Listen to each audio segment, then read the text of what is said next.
Hola, ¿cómo estás? Bueno, hoy vamos a trabajar los modelos pedagógicos de Blanco, Miriam Pinto y Lucía Castro Quitora, ¿sí? Para poder comprender esto, primero hay que entender qué es un modelo, haciendo referencia a la definición, ¿sí? Para luego continuar y entender los tipos y sus relaciones, ¿sí? A lo largo del texto, bueno, la autora lo que hace es definir en base a diferentes autores lo que ellos entienden en referencia a los modelos y a los tipos de modelos, ¿sí? Por eso en un primer momento lo define y lo retoma Flores afirmando que el modelo es la imagen o la representación del conjunto de relaciones que definen un fenómeno. ¿Por qué? ¿Por qué lo define así? Traté de explicarte lo más breve porque es el objetivo, ¿no? Que vos puedas comprender en referencia a que si hablamos de un modelo, estamos haciendo referencia a una representación, ¿no? A un conjunto de relación. Es decir, que hay que definir un fenómeno, o sea, un tema a trabajar. Obviamente siempre va a tener el objetivo de tener el mejor rendimiento, ¿no? Pero siempre va a depender de qué tipo de modelo hablamos. Haciendo referencia a la educación, siempre se va a basar en cómo va a transmitir esa enseñanza a los estudiantes en el aula, en el ámbito educativo, ¿se entiende? Ahora bien, haciendo referencia a los modelos educativos en sí, como bien te decía, tenemos que entender que son las normas, los enfoques pedagógicos que el docente siempre va a utilizar para poder orientarse en este proceso formativo que se aplica en el día a día, ¿no? Ahora bien, podemos comenzar a explicar cada uno, ¿sí? En grandes palabras, con mis palabras también te voy a explicar. Entonces, tenés el objetivo y puedes comprender de qué hablamos cuando hacemos referencia a cada modelo específico, ¿sí? Cada uno va a tener su particularidad y daremos cuenta ahora. Por un primer momento tenemos que hablar del modelo pedagógico, ¿sí? Nuevamente los autores, resalta Flores y van a resaltar que los modelos pedagógicos siempre van a responder eh, al menos a 5 afirmaciones o preguntas, ¿no? Siempre lo que intenta este modelo pedagógico es el ideal de la persona bien educada que se pretende formar, ¿sí? O sea, ¿cuál es el objetivo? Bueno, siguiendo el modelo pedagógico es formar una persona pero bien educada, bien estructurada, ¿no? A través de estrategias, de métodos, a través de los contenidos, de las estrategias educativas concretas, siempre se centra en lo concreto, ¿no? A lo educable, a lo formal, ¿no? También hacemos referencia cuando hablamos del modelo pedagógico a qué ritmo, a qué niveles se debe llevar el proceso educativo, quién dirige el proceso educativo y en quién se centra, ¿no? Cuando hablamos del modelo pedagógico no tenés que olvidarte de la triada, ¿sí? En cuanto al docente, estudiante y contenido, ¿sí? Es algo primordial. Por eso es que hablamos justamente de la estrategia, qué fin se quiere lograr, a quién se dirige el proceso, quién lo dirige, ¿no? Haciendo referencia al proceso educativo siempre. Siempre cuando hablamos de modelos pedagógicos tenemos unas metas educativas, tenemos unos contenidos de enseñanza, tenemos el estilo de relación, como recién te decía, profesor-alumno-contenido, tenemos los métodos que tenemos que aplicar para que llegue ese contenido, ¿no? Hace referencia a eso. Ahora bien, en un segundo momento hay un modelo tradicional que es modelo pedagógico tradicional, ¿no? Tiene una particularidad ya que existe y tiene sus comienzos desde el siglo IX, para que vos tengas unas ideas, con los jesuitas, en la Edad Media, comenzó hace muchos años y obviamente se influyó notablemente porque fue la primera enseñanza que pudo aplicar, digamos, en el mundo, digamos, ya que el proceso de enseñanza está basado en la escolástica, ¿sí? Donde tenían el objetivo de transmitir el conocimiento sin ninguna respuesta. No podían participar los alumnos, no tenían oportunidades. Justamente si vos te remontás a siglos y a décadas antes, claramente se te va a venir esta imagen donde el maestro estaba o con una regla o estaba dirigido bien adelante y todos estaban distribuidos, más de 100 alumnos en el aula. Viene a ser esto donde el fin primordial de la educación siempre estuvo dirigido a la recuperación del pensamiento clásico, ¿sí? Obviamente todo esto viene como resultado del Renacimiento porque Obviamente estas ideas básicas están relacionadas con la educación de carácter, la disciplina como medio para educar, el trabajo de que el estudiante estudie de memoria, donde el currículum solo está centrado en el maestro y en nadie más, donde los métodos es solamente transmitir ese conocimiento y listo, no importa si el estudiante, claro, porque acordate que acá no hay una oportunidad en cuanto al estudiante, a diferencia de los otros modelos que a continuación vamos a dar, hay una gran diferencia en el tradicional. Vos siempre tenés que saber que el tradicional no hay un foco, o sea, no se centra en el estudiante. Para que vos entiendas, el estudiante lamentablemente no existe, ¿sí? ¿Por qué? Porque el docente tiene el objetivo de transmitir el conocimiento sin una respuesta, ¿sí? Ese es el objetivo, ¿no? Es más, Flores también retoma este modelo y dice, el método básico de aprendizaje es el academicista, verbalista, donde el docente solo transmite, ¿no? Por eso lo dice como verbalista. Que, fíjate, que dicta sus clases bajo un régimen de disciplina a unos estudiantes que básicamente son receptores, porque solamente reciben la información. No hay una posibilidad de decir, profe, no entiendo. No existe eso porque no hay esa posibilidad. El que hacía eso, no, lamentablemente no, estaba mal, digamos, era como algo malo esa participar o tener su voz propia, ¿no? Obviamente un modelo o un aspecto muy importante en considerar este modelo es el rol del maestro, ¿no? Bueno, acá hay otro autor, Subiría, dice, bajo el propósito de enseñar conocimientos y normas, el maestro cumple la función de transmisor. ¿Viste lo que te estoy diciendo? En que dicta la lección, fíjate, a un estudiante que recibe la información y las normas, ¿no? El aprendizaje es un acto de autoridad. Ese es el tradicional que claramente intentamos cambiar y modificar por uno crítico, ¿no? Por uno más actual, que bueno, ahora lo vamos a dar también en este modelo. Después, bueno, continuamos con el modelo pedagógico conductista. Lo que tenés que saber que es el fundador es Skinner, él lo que basa es en los métodos y los principios de la escuela de la psicología del conductista, que claramente el docente va a decir, Skinner, es un operativo, ¿no? Y el proceso educativo se considera un mecanismo técnico y científico, ¿sí? Fíjate que este como que tiene también una relación estrecha con el tradicional. Al igual que el modelo tradicional, el modelo conductista considera que la función, fíjate, de la escuela es transmitir saberes aceptados socialmente, ¿sí? Es algo muy similar, ¿sí? ¿Por qué? Porque habla de la conducta, ¿no? Es decir, en este sentido, en este modelo, el aprendizaje va a ser el resultado, fíjate, de los cambios más o menos permanentes que tiene el estudiante sobre la conducta. O sea, va a depender de cómo vos sos, de cómo es tu conducta, de cómo te resolvés, ¿no? De cómo respondés. Obviamente, y dependiendo, va a decir el autor, dependiendo de esta conducta que tiene el estudiante, va a ser el aprendizaje modificado o no por las condiciones que tiene ese estudiante y el medio ambiente, ¿no? Flores, nuevamente, lo retoman los autores, dice que este modelo contiene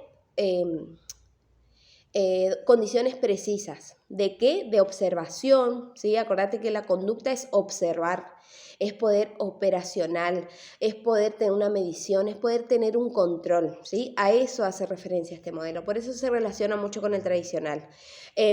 Obviamente este autor va a decir que el método es básicamente la fijación y el control de los objetivos instruccionales, ¿sí? Vos acordate, conducta, control, ¿no?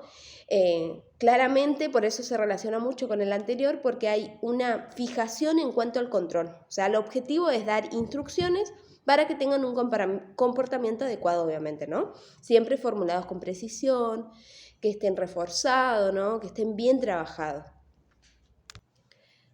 Obviamente, para que esto suceda hay una planificación, ¿no? Entonces, la programación de las conductas del estudiante es de suma importancia.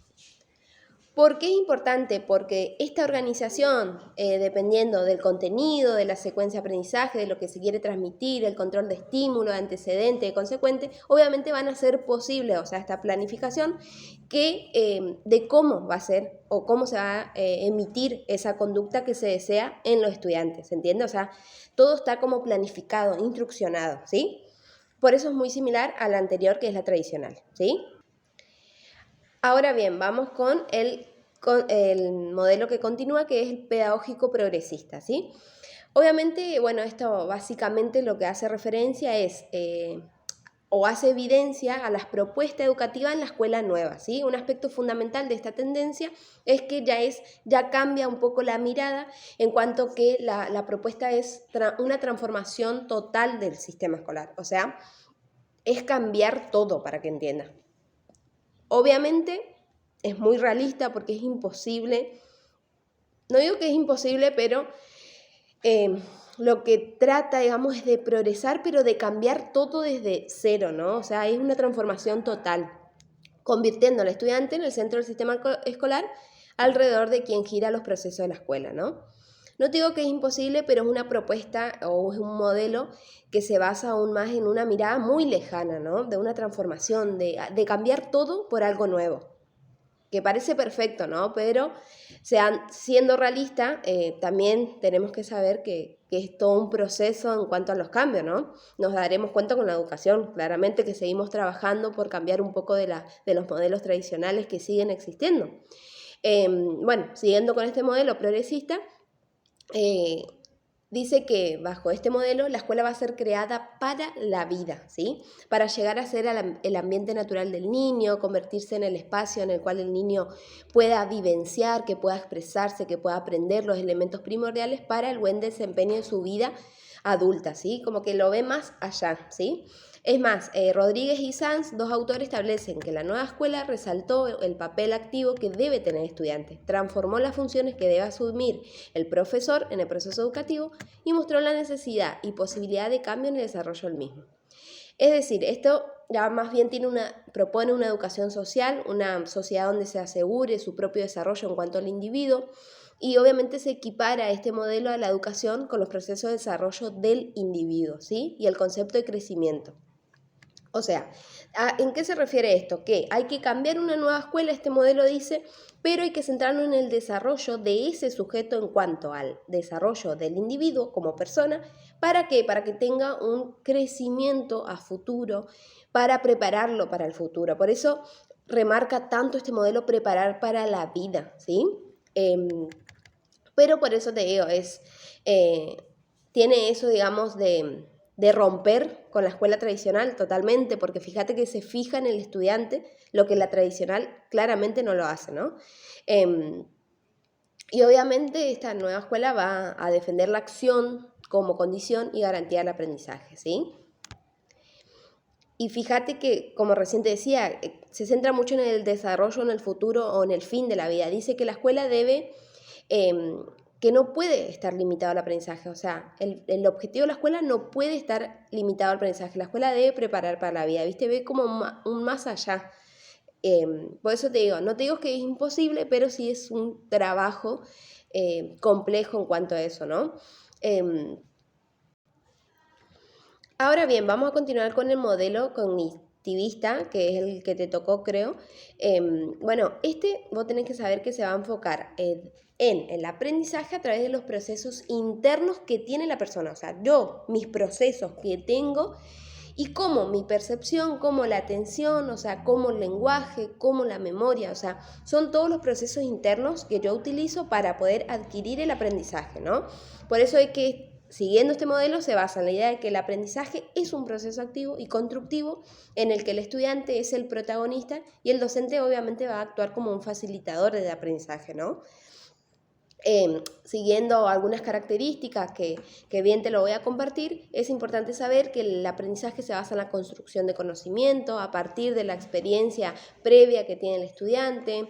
El docente va a ser un guía, un facilitador, ¿no? Siempre brindándole las herramientas, los recursos. También habla de la resolución de problemas, la aplicación de conocimiento adquirido. Obviamente siempre también siendo el estudiante el protagonista del proceso y el docente actúa como un facilitador, ¿no? Según Flores, retomando también a Flores, que es un autor que mucho se remarca, dice que tiene como meta educativo que cada estudiante pueda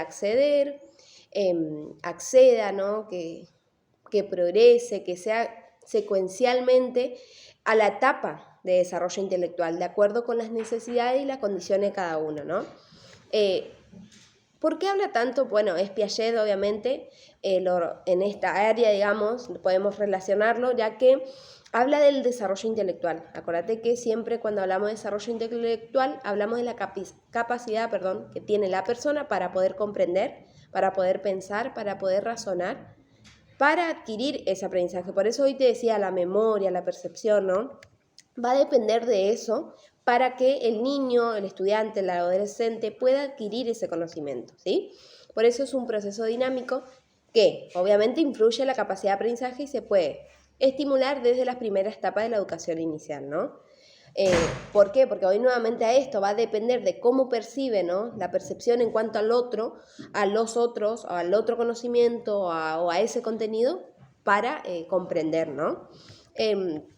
Obviamente, siguiendo este modelo, el rol del maestro va a estar dirigido a tener en cuenta el nivel que tiene ese niño en el desarrollo y el proceso cognitivo, ¿se entiende? Siempre se va a tener en cuenta eso. Y por eso es tan importante desde las primeras infancias tener un desarrollo, poder lograr vincularlo, ¿no?, con la realidad, con los objetos, con todo, digamos, con sus etapas. ¿Para qué? Para que el día que se encuentre con la educación en el sentido, en el ámbito primario o secundario, se pueda desenvolver de una manera no fácil, pero que pueda comprender, ¿no? Porque obviamente va a depender de su desarrollo intelectual. De una manera similar a la que recién te dije al modelo de la escuela nueva, la propuesta cognitiva enfatiza la importancia de la experiencia en el desarrollo de los procesos cognitivos, ¿sí? En este aspecto, un aporte que se destaca es el carácter activo que tiene el sujeto en los procesos de conocimiento, ¿sí? Es decir, también se centra en el estudiante, en ese desarrollo, en ese proceso, ¿no?, del individuo, del sujeto. Bueno, las aplicaciones lo retoman a Piaget, a la educación, y se puede expresar como un elemento teórico que ofrece instrucciones muy definidas para evaluar, establecer los niveles de desarrollo cognitivo y moral de los individuos, como una herramienta útil en el planteamiento de programas educativos que permite la organización del contenido curricular, de acuerdo con los niveles de desarrollo alcanzados por los niños, en la clarificación de algunos métodos de enseñanza, tales como el aprendizaje por descubrimiento, ¿viste? O sea, siempre se va a centrar en el estudiante y en el desarrollo, dependiendo siempre de ese niño, ¿viste? Y es similar al modelo anteriormente que dijimos. Ahora bien, ahora vamos con el último, el modelo crítico-racional. Bueno, ese es el ideal, el que tendríamos que trabajar y el que siempre se espera en cuanto a que apliquemos en la escuela. ¿Por qué? Primero porque para que vos entiendas, es algo más reflexivo, es una crítica en cuanto al docente y al estudiante, ¿no? ¿Por qué? Porque esta es una crítica en la estructura o a las estructuras sociales que afecta a la escuela, ¿no? Particularmente las situaciones relacionadas con lo cotidiano, con la estructura del poder, ¿no? También se interesa en el desarrollo de las habilidades del pensamiento crítico, reflexivo, con el fin de ¿qué? De poder transformar la sociedad, ¿sí? Este sería, para que vos entiendas, el ideal en cuanto, como bien te decía, aplicar, ¿no? ¿Por qué? Porque este modelo no solo va a presentar un lenguaje de crítica, sino que también un lenguaje de posibilidades, ¿sí? Y no solo se basa en el estudiante, sino que se basan en todos, o sea, todos son importantes, tanto la función que tiene el docente, tanto la función que tiene el estudiante, ¿se entiende? ¿Por qué? Porque sin un grupo, o sea, sin trabajar en conjunto, no hay una gran transformación, no hay un gran cambio, ¿no? Dice que los profesores que aplican los enfoques de la pedagogía crítica comparten con sus estudiantes en la reflexión crítica de sus propias creencias y juicios, ¿no? De igual manera cuestionan críticamente los textos que utilizan en los procesos de enseñanza. Por el término texto se entiende no solo el libro de textos, sino también las fuentes originales, la cultura popular, los diversos discursos que explican un hecho, el lenguaje, entre otros, ¿no? Lo que tratan de decir es que como que todo tiene importancia en cuanto a la deconstrucción del lenguaje, en cuanto no solo un material del libro, sino también una historia de la persona, ¿se entiende? O sea, la cultura que tiene una persona, porque estamos acostumbrados mayormente a poder transmitir dicha cultura o no sé, dicho acontecimiento, ¿no? O centrarnos en pero muchas veces dejamos de lado o nos olvidamos la cultura de esa persona, porque tenemos que acordarnos que, y gracias a este enfoque o este modelo crítico, nosotros estamos atendiendo la diversidad, estamos atendiendo esa cultura, estamos atendiendo esa diferencia, ¿no? Eso es lo que se intenta trabajar con este modelo. Bien, entre los teóricos que participan en estos modelos, en la construcción teórica de la pedagogía crítica, se puede citar, Paulo Freire. Paulo Freire es un gran analizador en cuanto a la transformación, ¿no? En cuanto a lograr un cambio con los estudiantes y los docentes, ¿no? Obviamente lograr esta educación liberadora y sus posibilidades en cuanto a que el estudiante sea libre, que se pueda expresar, que pueda ser partícipe del aula, ¿no? Algo tan primordial, pero como bien te decía, no solo del estudiante, sino también del docente, trabajar en conjunto, lograr ese compañerismo, esa atención, esa retroalimentación, ¿no? Tan importante. Ahora bien, retomando se interesa básicamente en los procesos de alfabetización, en la cultura, en el poder, ¿no? Obviamente también como un proceso de empoderamiento, de poder, de amor, de dedicación. Es muy interesante este modelo y claramente lo podés relacionar muy bien retomando los autores que fuiste trabajando a lo largo de este proceso de la cátedra con los ojos del maestro de Tonucci, ¿sí? Seguramente te acordarás que él habla de un enfoque pedagógico en cuanto a que nosotros como docentes tenemos que lograr y creer que la escuela es un lugar donde cada niño se puede conocer a sí mismo y desarrollarse. Pero ¿cómo logramos eso? Va a decir Tonucci, a través de la escucha, a través de la mirada, ¿no? A través de personalizar el aprendizaje atendiendo a cada individualidad. Es claramente esta la unión que puedes hacer en cuanto a los autores que desarrollaste, que por ejemplo es Tonucci, uno de ellos, que claramente habla de esto, ¿no? Promover el trabajo en grupo, poder desarrollar diferentes actividades, siempre atendiendo a cada individualidad, ¿sí? Promover la necesidad de buenos maestros, en el sentido de que tenemos que tener una capacitación constante para conocer la realidad, porque las generaciones van cambiando, los estudiantes van cambiando, los pensamientos van cambiando, las capacidades, las diferencias cambian, ¿no? No siempre tenemos un único modelo. Y también, para que no sea tan largo, viste que recién hablamos de Paulo Freire en cuanto a la crítica, también lo trabajamos, elemento de la situación educativa, seguramente te acordarás, que habla de esto, ¿no? Del espacio físico, del lugar donde se desarrolla la situación, las jornadas, la relación que hay entre el sujeto, ¿no? Obviamente destaca la importancia de dar testimonio y lugar a esos estudiantes, de conocer, de que el error es algo normal en el sentido de que es una búsqueda del saber, ¿no? Y que no está mal, dice Paulo Freire. Claramente habla de eso, Paulo Freire, que también lo trabajamos, la presencia del educador, del educado, el objeto, el espacio, ¿no? La jornada escolar y la relación de los sujetos, que sí o sí necesitamos cumplir con esto para lograr los elementos claves de la situación educativa, ¿sí? Y uno más también te lo relaciono porque me parece sumamente importante y no tenés que olvidarte, es Flores. ¿Por qué? Porque justamente Flores está en el desarrollo de los modelos, ¿sí? Entonces es muy importante, acordate que Flores habla hacia un conocimiento, hacia una pedagogía del conocimiento, ¿no? Es lo que dice que el conocimiento es algo elemental en la educación y que la pedagogía tiene la obligación y tiene o debe tener en cuenta la importancia. ¿Para qué? Porque si nosotros conocemos el elemento fundamental de la educación, nosotros vamos a poder formar individuos críticos y reflexivos, ¿sí? Esto es un punto muy importante de Flores, que destaca la pedagogía del conocimiento en cuanto a formar individuos que puedan capaces de comprender y transformar su realidad social a través del conocimiento, ¿sí?